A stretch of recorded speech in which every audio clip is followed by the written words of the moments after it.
Hello everybody, my name is Domenico. You will soon hear a story. It is I who wrote this tale.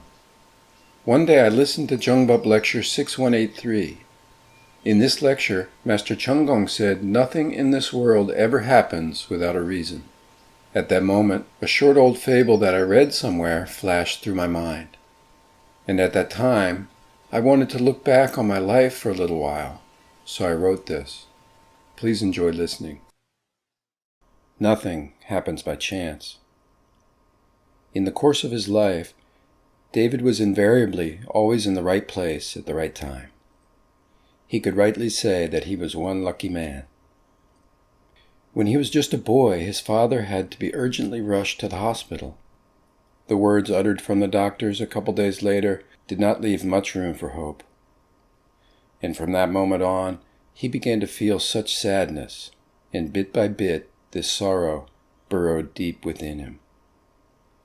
He understood that the precious life that gave him support and protection would soon be gone. And when that happened, although he had done his best to be prepared, there was nothing to be done. He could not accept it. He was desperate.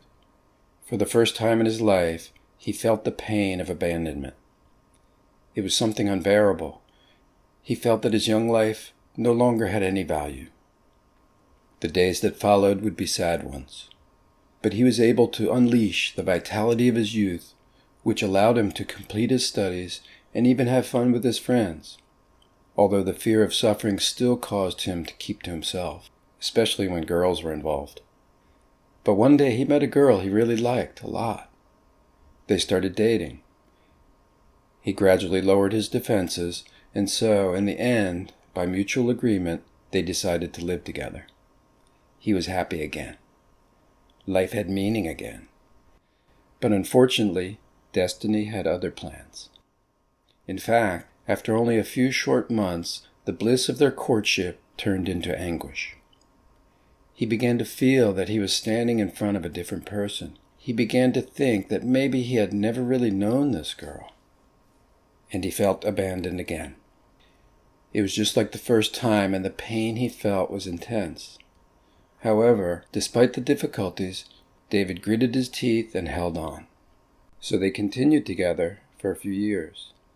Then he began to experience such a strange feeling, like being locked up in a prison. Meanwhile, on top of that, his work also began to give him worries. There were rumors that the company was about to close its doors. His days could not be bleaker than this. One fine morning, leaving his house as usual to go to work, he was hit by a strong gust of wind. Everything went flying that morning. He even had a hard time walking, when suddenly he was blinded by something that ended up in his face, covering his eyes.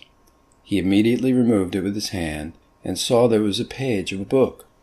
But for some strange reason, instead of letting the wind continue to disperse it, he put it into the pocket of his jacket.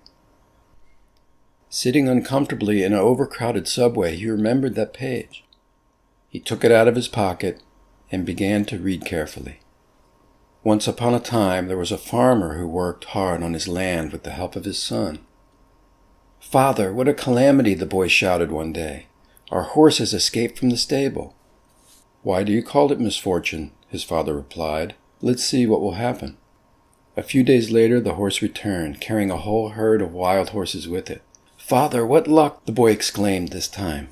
"Our horse brought us other horses. Now they're ours." "Why do you call it luck?" "Let's wait and see." A few days later, the young man, in an attempt to tame one of the horses, was thrown off and fell to the ground, breaking his leg. "What a mishap, father!" But again the father distanced himself. "Why do you call it hardship?" he said. "Let's wait and see." But the boy, not at all convinced by his father's words, kept complaining in his bed. Days passed. Then some emissaries of the king came to the village with the task of finding young people to be recruited into the army. Naturally, the peasant's house was also visited. But when they saw the boy in bed with his leg immobilized, they could do nothing but leave him alone and continue on their way. Some time later, war broke out, and too many to count died on the battlefields. But that young man, thanks to his broken leg, remain unscathed. Suddenly all the noises, the lights, the bodies of the people standing on him, even the subway car he was in, disappeared around him as if by magic.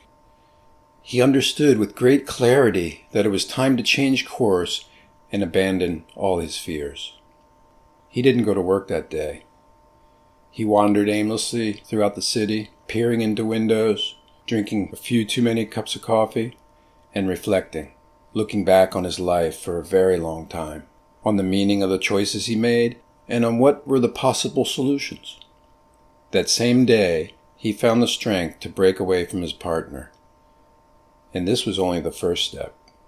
Soon after, he found a house of his own, and even a brand new job. With deep emotion, he saw that everything was perfect. He felt a deep sense of gratitude for all those people and all those situations that, despite having made him suffer so much and for so long, actually they had only helped him to grow stronger, to grow, and to be able to find himself.